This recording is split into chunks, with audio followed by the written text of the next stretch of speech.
Toastmaster, fellow Toastmasters, and very welcome guests.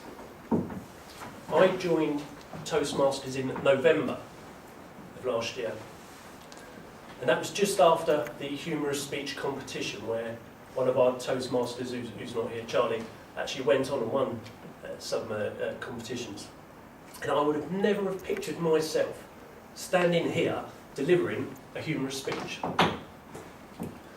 Well, don't get me wrong, there's time for me to finish this speech and not to have delivered a humorous speech. I'm no words with it, Steve. I'd love to have more self-esteem, I just don't think I deserve it.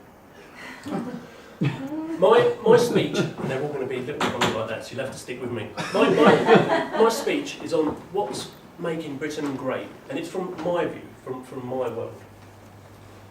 From our rolling hills to our rolling cheese downhills and then chasing it. It's a mad thing to do. No idea. To our dodgy dances that we have as national dances, and to our food. I'm going to start off with a new passion that I've got, and that's the British allotment.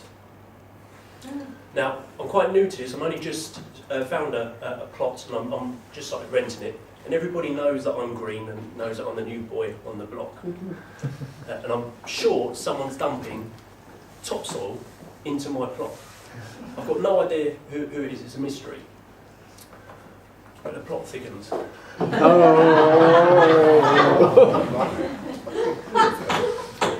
Now,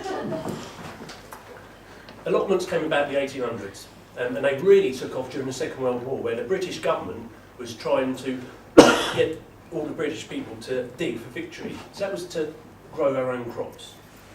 It's a very good thing to do. And that's about it, my experience of allotments. Everything else that I've learned off of the BBC TV show EastEnders.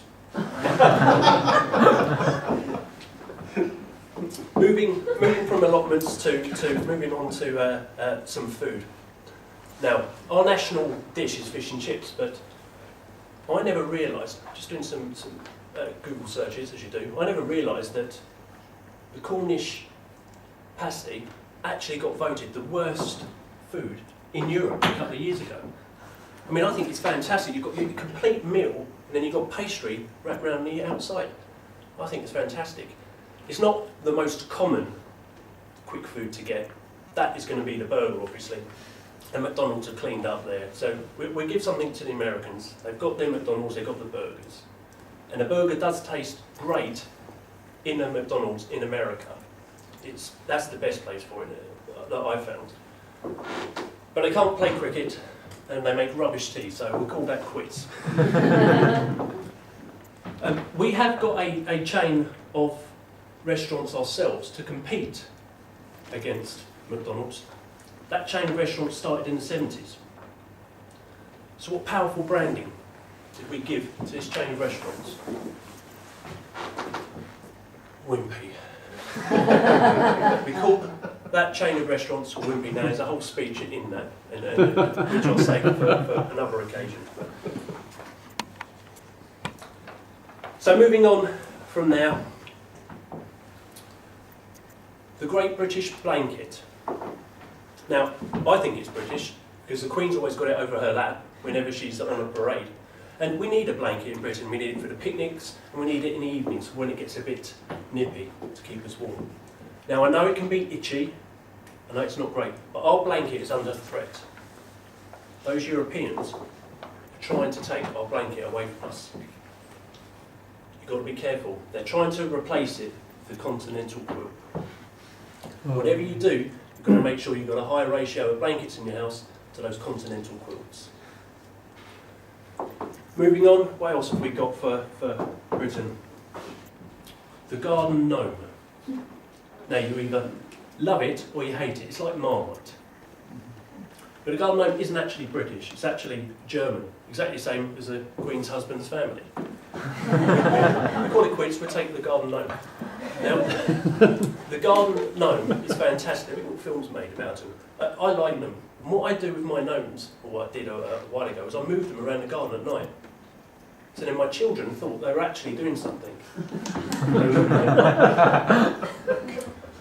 Now I practiced this speech last night, and I thought, in all honesty, that they realised it was me, until I went over and I'd done that bit. My youngest daughter, her face was, it's just like I've shattered her dreams.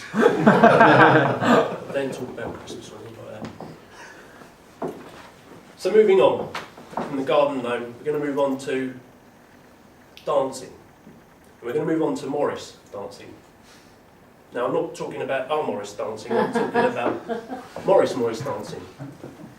Morris dancing is fantastic to watch, especially when you're outside of a pub. You're having a couple of drinks and you've got the guys all are there, banging their clocks, running around the maypole. It's a fantastic thing to watch, and I really, really do enjoy it. Now I could go on to the British pub, I could go on to the British sense of humour, so many more, but I think that this could end up being a half an hour speech. So I'll leave it there. I thank you very much for listening to me. This is Toastmaster.